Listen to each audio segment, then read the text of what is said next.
السلام علیکم ناظرین، میں ہوں آپ کا میزبان حذیفہ جلالی اور آپ دیکھ رہے ہیں میرا یوٹیوب چینل۔ ناظرین، 6 ستمبر اور 7 ستمبر اسلام کی تاریخ میں اور پاکستان کی تاریخ میں اہم ترین دن ہیں۔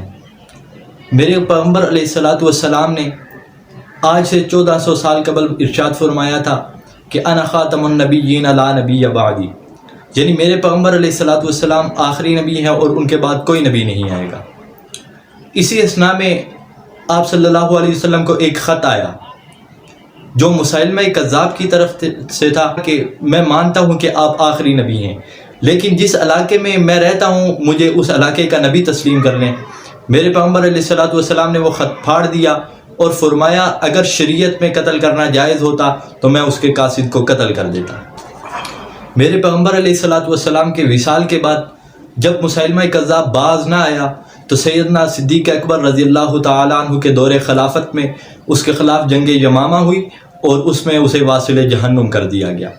اسی طرح آج سے کچھ عرصہ قبل پنجاب کے علاقے سے ایک غلام احمد قادیانی نامی شخص اٹھا کر نبوت کا جھوٹا دعویٰ کیا۔ وہ محض ایک فتنہ تھا اور گندی غلاظت کا ایک کیڑا تھا۔ اس نے لوگوں کو اپنی طرف مائل کرنا شروع کر دیا، لوگ گمراہ ہوتے گئے۔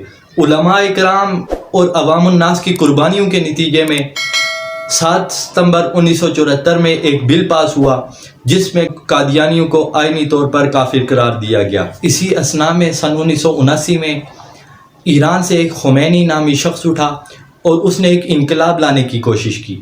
یہ انقلاب نہ تھا، محض فتنہ اور ایک فساد تھا، اور اس نے صحابہ کرام رضوان اللہ تعالی علیہم اجمعین پر تبرہ کرنا شروع کر دیا، جس کے اثرات آہستہ آہستہ پاکستان پر بھی ہوتے گئے۔ پاکستان کے لوگ گمراہ ہوتے گئے، حکمران بھی خاموش رہے اور علماء بھی خاموش رہے، جس کا نتیجہ یہ نکلا کہ نعوذ باللہ پاکستان ایک اسلامی ملک جو لا الہ الا اللہ کی بنیاد پر بنا تھا، اس کی گلیوں میں سیدہ عائشہ صدیقہ رضی اللہ تعالی عنہا کا نام لکھ کر نعوذ باللہ کتیا کے گلے میں ڈالا گیا۔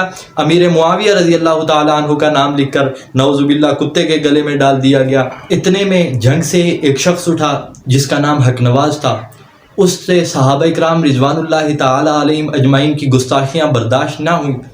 6 ستمبر 1985 کو اس نے چند گنے چنے افراد پر مشتمل ایک جماعت بنائی۔ 6 ستمبر 1985 اس جماعت کا یوم تاسیس بھی ہے۔ یاد رہے کہ یہ وہ واحد جماعت ہے جس نے پاکستان میں سب سے زیادہ قربانیاں دی، جس کی قیادت کو شہید کر دیا گیا، جس کے کارکنان کو سب سے زیادہ شہید کیا گیا۔ آہستہ آہستہ اس کا لگایا ہوا یہ شجر پھلتا پھولتا چلا گیا، اور صحابہ کرام رضوان اللہ تعالی علیہم اجمعین کی شان میں جو گستاخیاں ہو رہی تھی اس کو روکا گیا۔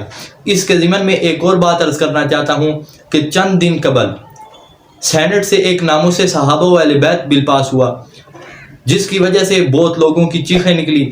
انہوں نے اس بل کے خلاف احتجاج کیے اور ان کے شور شرابہ کرنے کا مقصد صرف اور صرف یہ تھا کہ انہیں کھلی چھوٹ دی جائے تاکہ وہ صحابہ و اہل بیت کی شان میں گستاخیاں کر سکیں۔ یاد رہے کہ یہ ملک لا الہ الا اللہ کی بنیاد پر بنا تھا اور یہ ایک اسلامی ریاست ہے، اور اسلام کے لیے سب سے زیادہ قربانیاں صحابہ و اہل بیت نے دی تھی۔ صحابہ و اہل بیت نے خون کی ہولیاں کھیل کر اسلام کو بچایا تھا۔ اسلام کے لیے صحابہ و اہل بیت نے قربانیاں دی تھی۔ ہم حکومت سے یہ مطالبہ کرتے ہیں کہ اس بل کو منظور کیا جائے تاکہ ایسے شر پسند عناصر کو لگام دی جائے۔ والسلام، آپ کا بھائی حذیفہ جلالی۔